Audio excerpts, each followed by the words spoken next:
Ms. Manitok Thompson.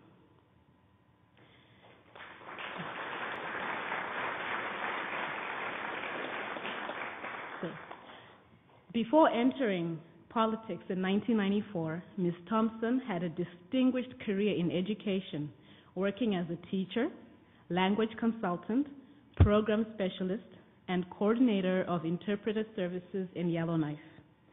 She started her political career at the municipal level as a councillor for Rankin Inlet and was appointed to the Nunavut Social Development Committee. She was first elected to the Northwest Territories Legislature in a by-election in May 1995 and re-elected in October of the same year. She held the cabinet portfolios of Minister of Municipal and Community Affairs and Minister responsible for the Women's Directorate. In Nunavut's historic first election in 1999, Ms. Thompson won the seat for the Rankin Inlet South Whale Cove riding. She was subsequently appointed as Minister of Public Works and Services and the Minister responsible for the Nunavut Housing Corporation and held a variety of portfolios. In late 2001, she was named Minister of Community Government and Transportation and Minister responsible for Sport Nunavut. In the final year of her term, she held the portfolios of Minister of Education, Minister of Human Resources, and Minister responsible for Arctic College. After her years in politics, she worked on the Nunavut Education Act as a legislative specialist, where her team traveled to all Nunavut communities to rewrite the Education Act for Nunavut. In 2010, Ms. Thompson was appointed to the Mental Health Commission of Canada by the Honorable Leona Agluka, Federal Minister of Health. She now resides in Canmore, Alberta, and we are pleased she is able to join us today. Ladies and gentlemen, Ms. Manitok Thosmpson.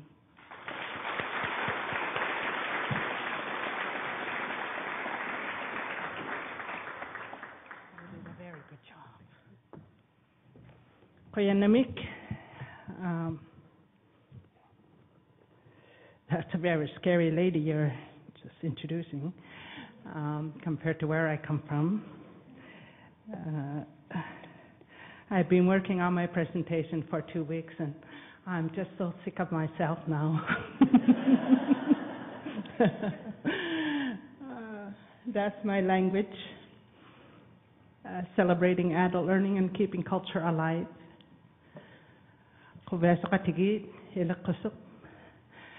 That's my first language. I didn't know any English when I went to school. I didn't have a clue what English was. And I'll take you on a little journey with me and my experiences. I'm very honored to sit with the honorable people. Ladies and gentlemen, it's an honor. I'm humbled by this invitation. I'd like to thank you all for attending, and I hope you get something out of my presentation. I don't know how to work these little, how do I begin?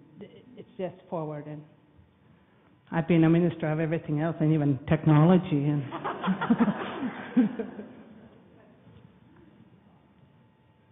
that's forward. Yeah, okay. That's forward. Okay, got it. I'm just going to take this out and just show you my outfit. This is my traditional outfit. I'm an Ivy League mute. I'm from the people of the Waros. This is our amauti. It's for carrying a baby. My group. People wonder what this is. This thing. In my grandmother's day, in my mother's day, you would be traveling. There's nowhere to breastfeed your baby. 60 below, it's a blizzard. It's cold. What you do is you have your little baby in the back, caribou skin. This is made out of caribou skin. Your little baby is naked inside, snug and warm. Your little baby starts crying on the sled. What you do is, this is for your elbow to go in. And then you grab your baby and you breastfeed your baby underneath in your mouthie. And then you put it back again. That's technology for you.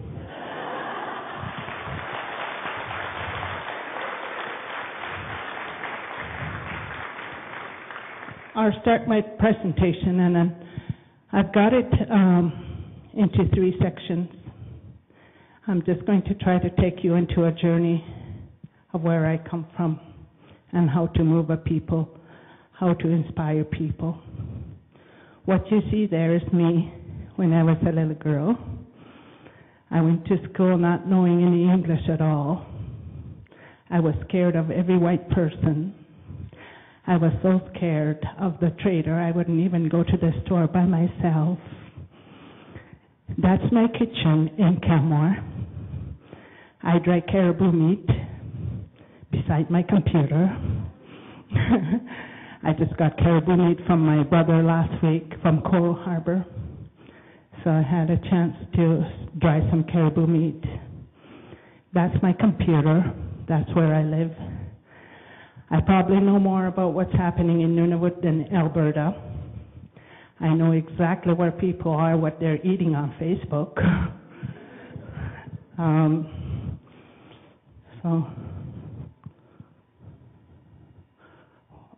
Here we are. That's the Nunavut territory. We negotiated our land claims for 10 years. We have 33,000 population. We have about 27 communities. I live in the island above Hudson's Bay. There's a big island. The community is called Coral Harbour. That's where I'm from. We have about 700 people.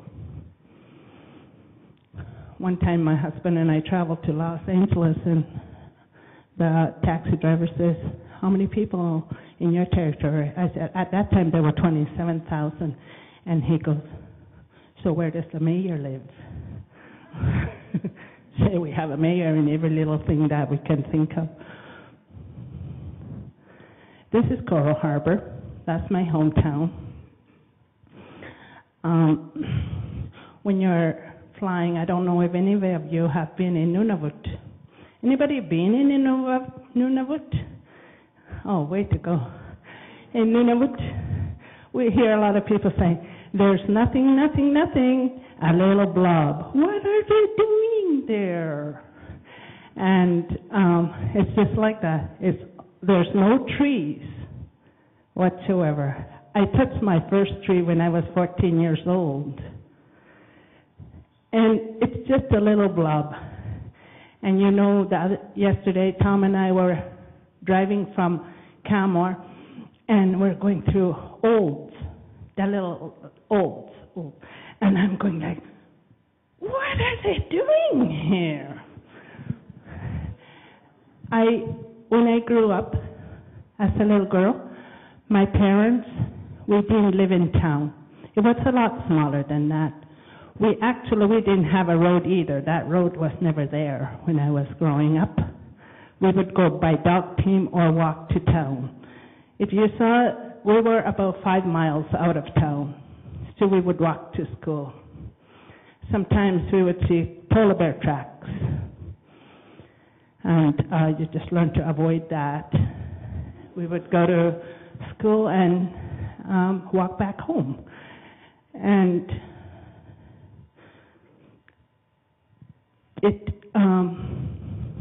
that was just the way we lived. This is my mom and dad. That's my little brother Tommy. We lived in this house that my dad got from the DEW line. It was the early warning system in case the Russians came over. So the Americans had these early warning system stations. And this is the building my dad got from them. It was our house. We were out of town. We didn't live in town. My parents didn't want us to be influenced by other people's values. And my dad put that porch there. It's an igloo, as you can see. And it's because he said the wood house was too cold. And with the igloo, he was able to heat it better. Somehow, I don't know, his technical brain went to work, and this is what he said: it's a lot better if it has an igloo porch. So that's my mom and dad. That's an introduction to this. My dad is a lifelong learner. I will show him again at the end of this presentation. There's me on a succan with my scarf sticking out and my friends. I remember going to school and English language sounded like this, just to give you an experience what I was experiencing. That's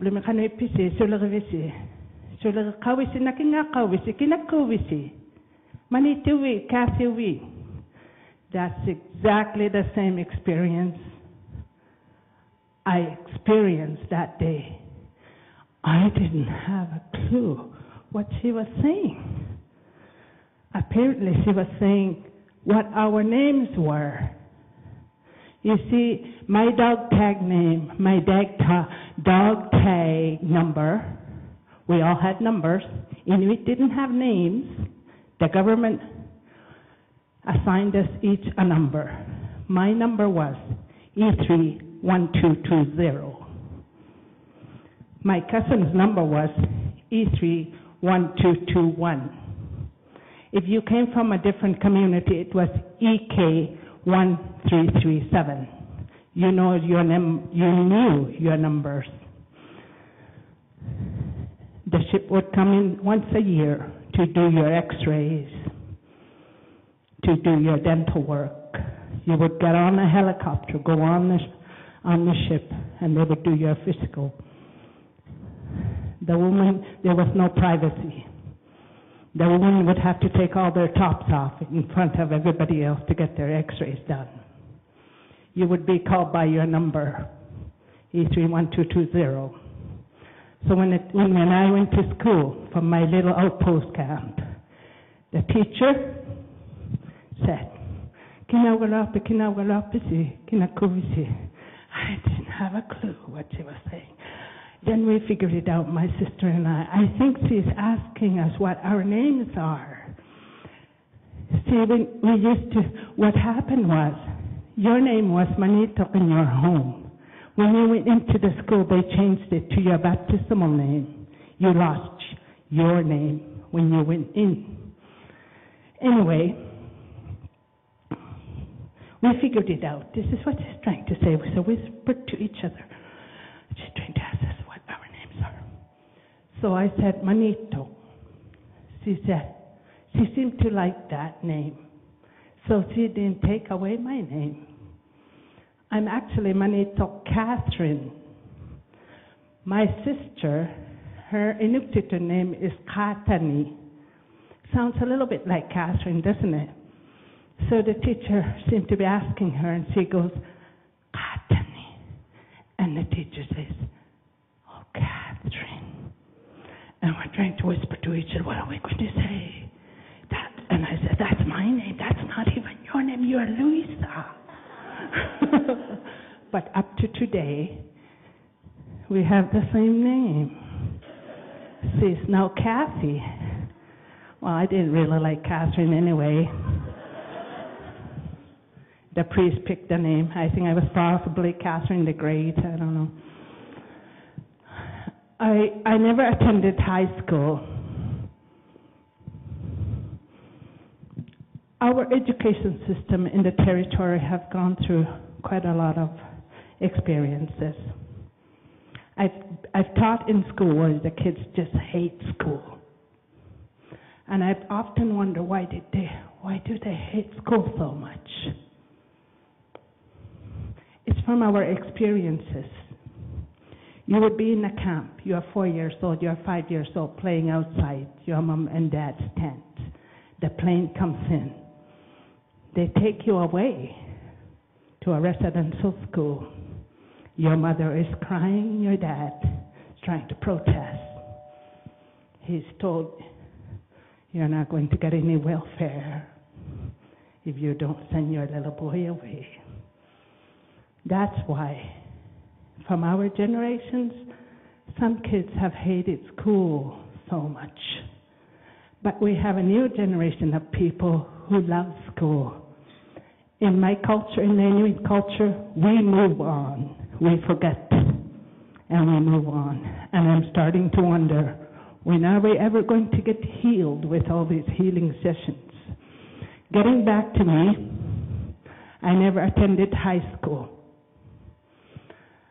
My mom and dad didn't want to send me away. By the time I finished grade 9, they had to send me away. My dad said no. So what he did was he went to talk to the principal. He said during her grade 9 years, she will start practicing teaching and be an assistant to the teacher. That will be her career.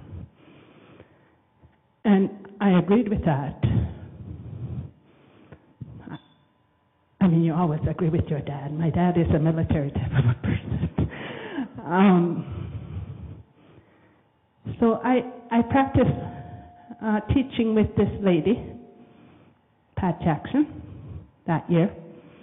And then at the end of that school year, when I finished grade 9, the principal asked me to come to his office, and he says, do you know how to write and read your language, which is the syllabic system? I said, I don't. He said, well then, in 2 months, if you don't learn to read and write and teach it, you're not getting this job. I went home, I told my mom, and she taught me how to read and write my language. And I learned it in a month, to read it, to write it, and to teach it. And I got this job as a classroom assistant.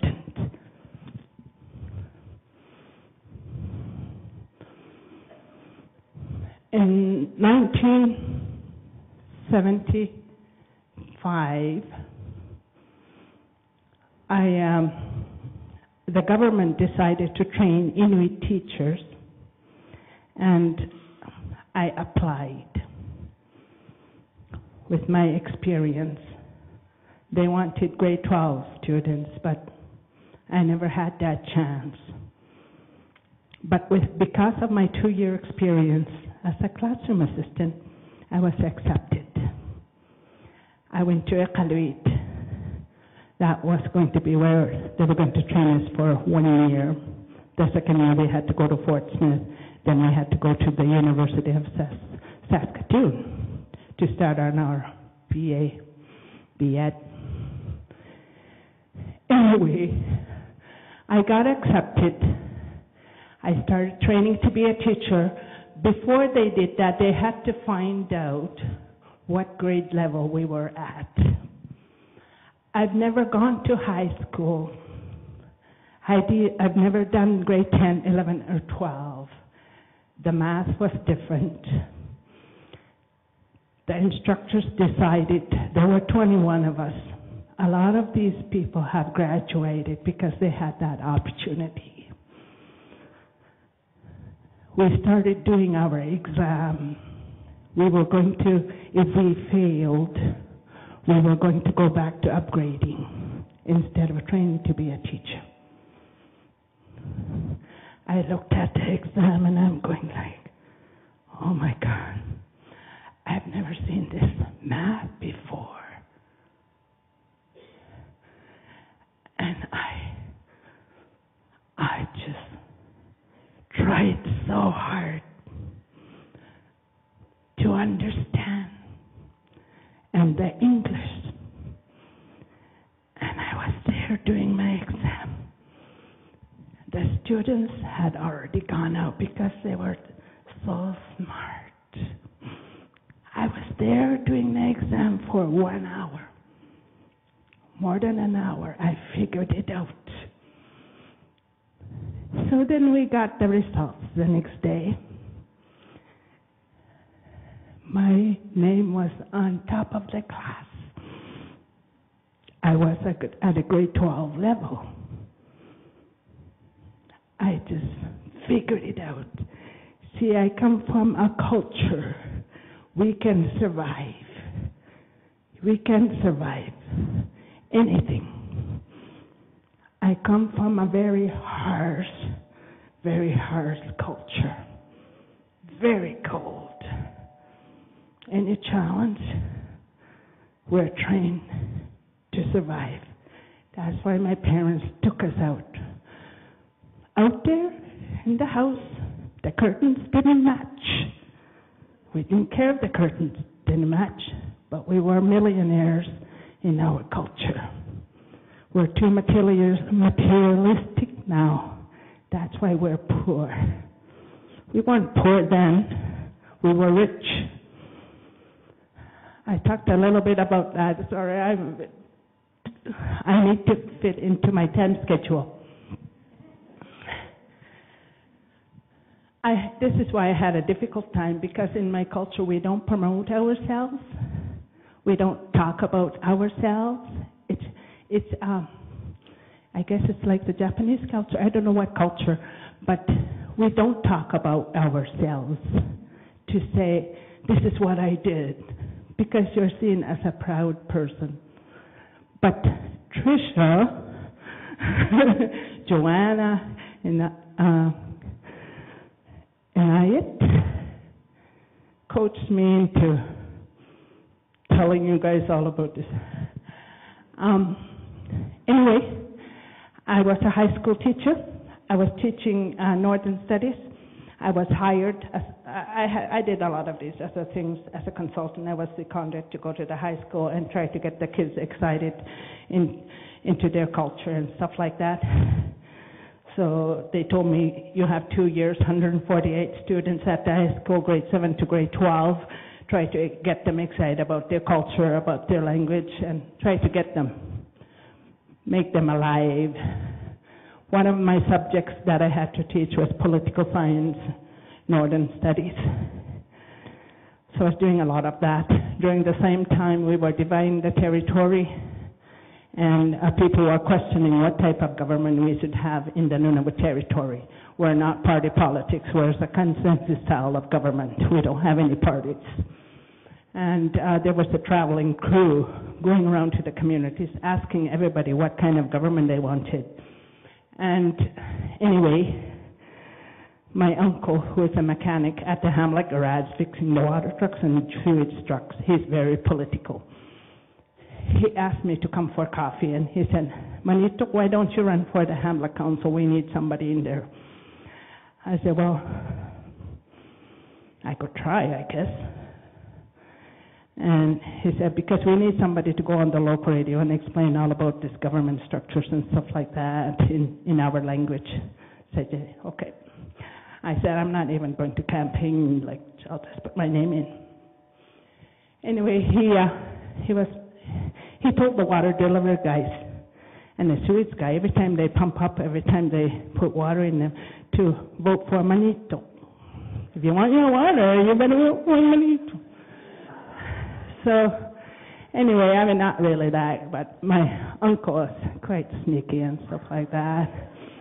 And he said, you know, I'm so sick of carrying people's groceries, but I'm telling everybody to vote for you. But anyway, I became a Hamlet counselor. And I had to explain to the whole town what the government structures were and stuff like that. I became a Hamlet counselor to represent the community, to go to the capital to talk about the government and stuff like that. And lo and behold, I was on TV a lot. And when I went back to the town, people started approaching me to be an MLA. And I'm just going like, oh my God. Anyway, I got in to the NWT Government in 1995. And I ran again. and I got it again. I was the only Aboriginal woman in there. And the Premier gave me the portfolio, Minister in Community Affairs, which I was familiar with, and he said, your role is going to be to empower the people. So I love doing that anyway. So that was my ministry, but the first time we were in the legislature, I got nominated, I got to be the minister. I was told, here's your office. The Premier assigned us the portfolios. I'm sitting in my office, and it seemed like I was having an out-of-the-body experience, because I'm just looking at that little Manitok, just going like, what have you done?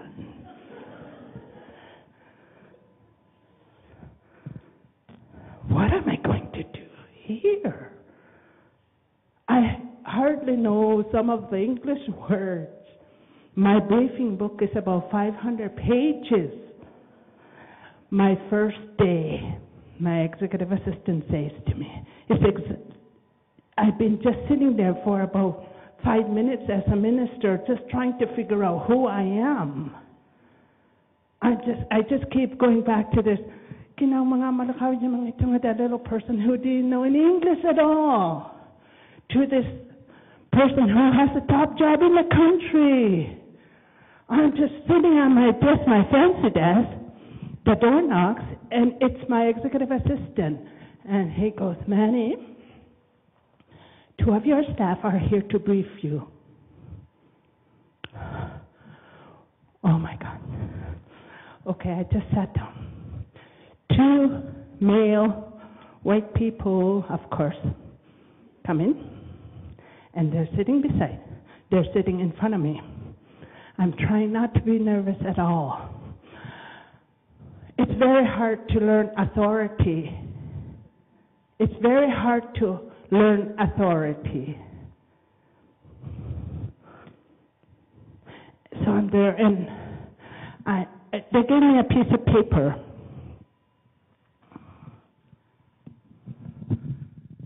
And I'm very intelligent reading this, and a mosquito flies by. And I'm trying to understand this, and I went like this. I put that down. The staff were gone. That's when I learned authority.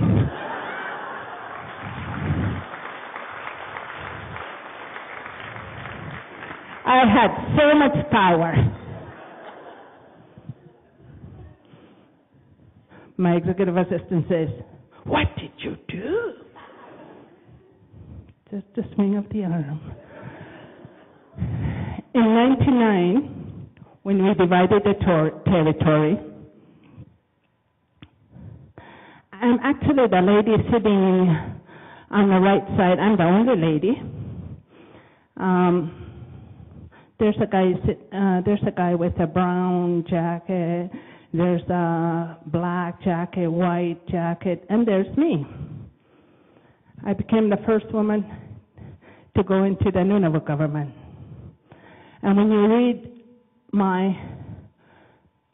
all my history and stuff like that, I've been a minister of this, I've been a minister of that, and all this stuff, it's because I was the only bilingual minister experienced from the last government. I had to kickstart these departments in Nunavut.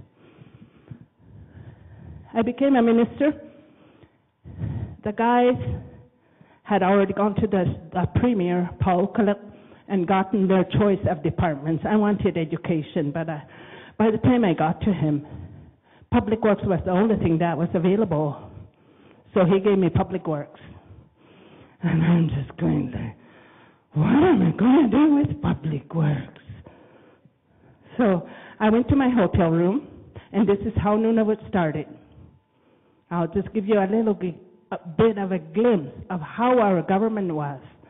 I went back to my hotel room, and I phoned my DM. Public Works staff, my deputy minister. I said, I need the briefing book. In Yellowknife, I had a 600-page briefing books.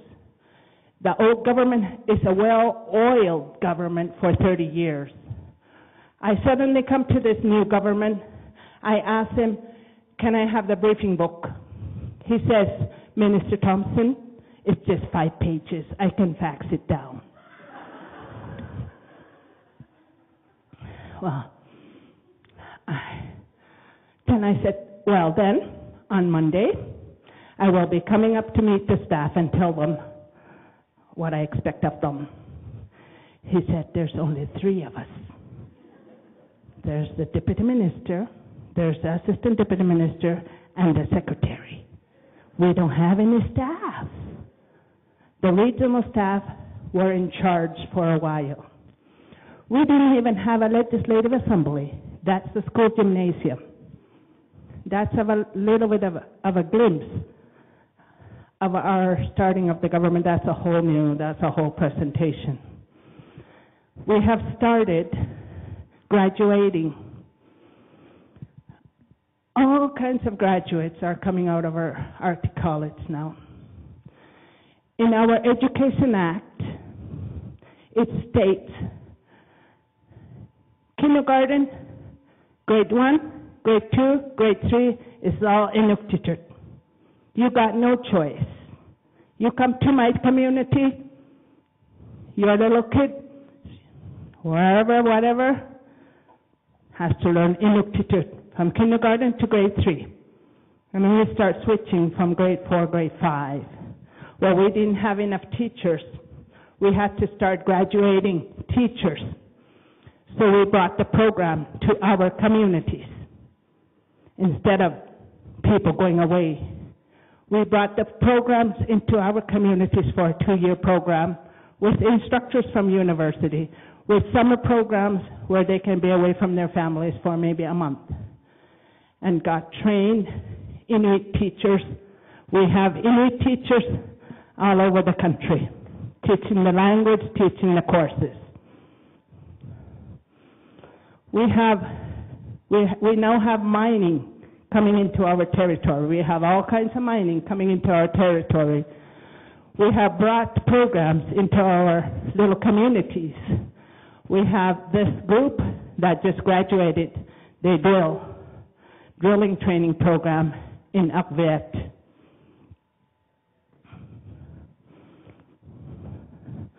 We have Inuit nurses that speak the language. We're graduating Inuit nurses now. We're graduating management studies. We're graduating Inuit to go and manage their communities. We're graduating lawyers. These are taught from very good lawyers across Canada. We have the program in Iqaluit. We have very good Inuit lawyers.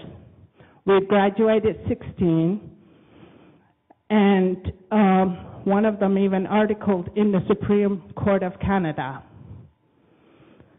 Because we don't have a library to do all your research as a lawyer training, we use technology. Everything is in there. You can be in an isolated place and go on eBay and buy something from Russia. We have trade access programs. We have just opened a trade school in one of our centers, and we have all kinds of people coming out of there now too. We have environmental technology programs. These are graduates. We have camp cooks to service the mines.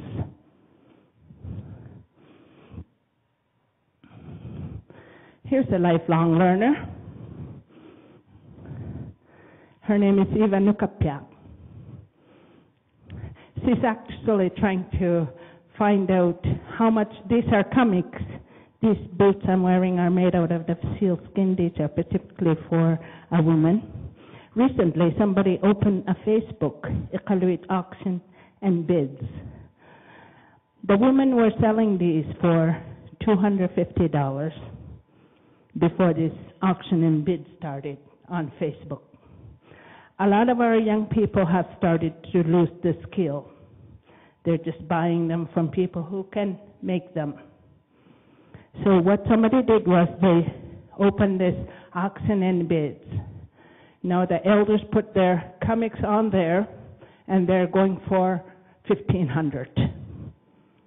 Our young people cannot afford them in a lot of cases now, so Eva is trying to find out how much her comics are going for. She's learned this technology. This is the other section of my presentation. It's the cultural programming in our communities. Because the skins dry up in a building, we have to go back to the igloo if we want to teach skin tanning and stuff like that. In my community, Coral Harbour, the men built 2 igloos. These are classrooms. And inside are people, elders, teaching adults who never graduated to pick up a skill and start producing something. So this is Annie and Akatuk tanning a caribou skin inside the igloo. And the students from the regular school come over and observe. This is a desk. It's actually for teaching traditional seal skinning, seal skin scraping. It's a student's desk. There's a knife, there's the little fur for her needles, and you'll see some pictures. It's a board we use to clean seal skins. This is in Arctic College. There's my sister, she's a trained teacher. She's teaching the young lady behind her how to clean a seal skin.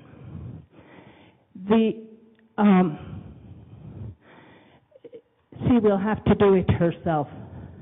All the students to graduate from this program have to go from a dead seal, take the skin off, clean it out, and the finished product has to look like this. So this is what is happening right now. This is the Arctic College. This is what you see. In some of the classrooms, they're learning upgrading. They're learning computers. And in some of the classrooms, they're learning traditional seal sewing preparation. This is the finished product that one of the students did, from the dead seal to this. She'll be able to get $1,500 for that. And there's my computer in Camor. This other part of my ending of this presentation, I just want to talk about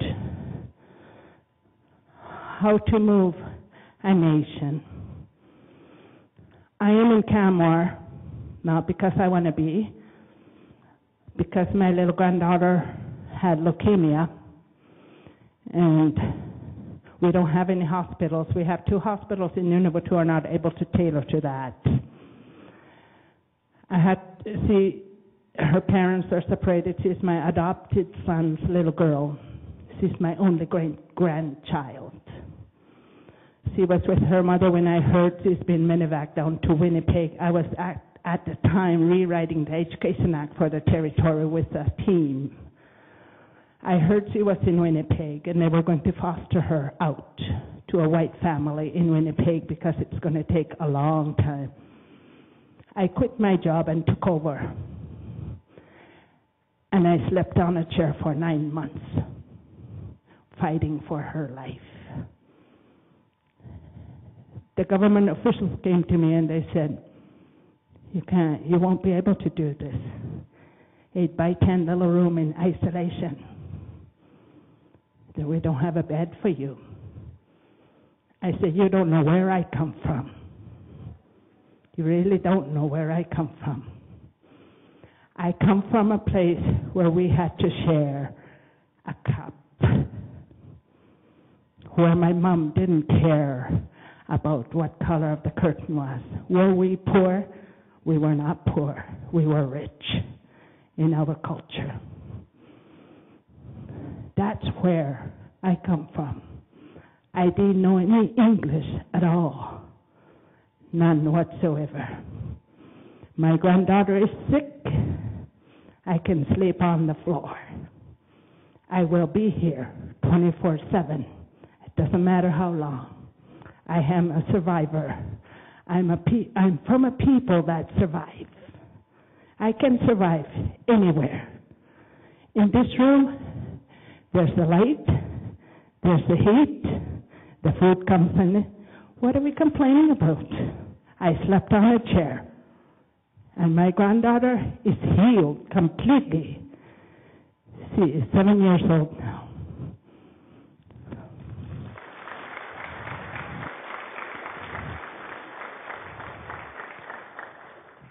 That's why we had to retire early in Canmore. We had bought a house in 1999, so we're now in Canmore. My husband is from Ontario. He's a very, very good man. His Inuktitut name is Kinito. It means a man with a lot of patience. Anyway, I'm on the computer. I do a lot of my work for Nunavut from my computer as a volunteer. It's been very depressing for me coming from a job this high to my kitchen, but this is my kitchen. That's me. I also draw political cartoons. I was campaigning. I was trying to move Nunavut. We have an Inuit organization that did the land claims. We have two bodies in the territory, territorial bodies. One is NTI, Nunavut Land Claims Organization. My sister is the president of that right now. And then there's the government. We don't live on a reserve. It's not a reserve. Our territory is not a reserve. All our communities are run by hamlets. So I was starting this, I was told, I went to a meeting in Iqaluit, International Women's Day or whatever it was. Anyway, yeah, it had to do with some women, lots of women that couldn't make a motion to move the government. Lots and lots of women. I was just going like, oh my God, come up with a motion and move it and get the government to move something. Oh, just healing and oh my goodness, abusing. Anyway, I started mingling around with the people, and people are going like, where did you go? You just disappeared totally. So I went through the whole story. And I'm talking to these people in the hotel, people, it's the city, so it's the capital of Iqaluit, so people are from all over the territory. They're meeting me in the lobby and stuff, and they're going like, we need somebody to tell that land claims organization to audit their books. And I'm listening to them. Okay, when I go back to my kitchen, I'll see what I can do. So I went back to my kitchen and I started a Facebook. And I had everybody, and I went on the radio and all kinds of stuff. That's another story, consulting Aboriginals to move. I had to get the territory to work as a team and get some petitions from the territory. And I said, if somebody can pay me, I'll go to the General Assembly of this land claims organization and I'll present them with these petitions.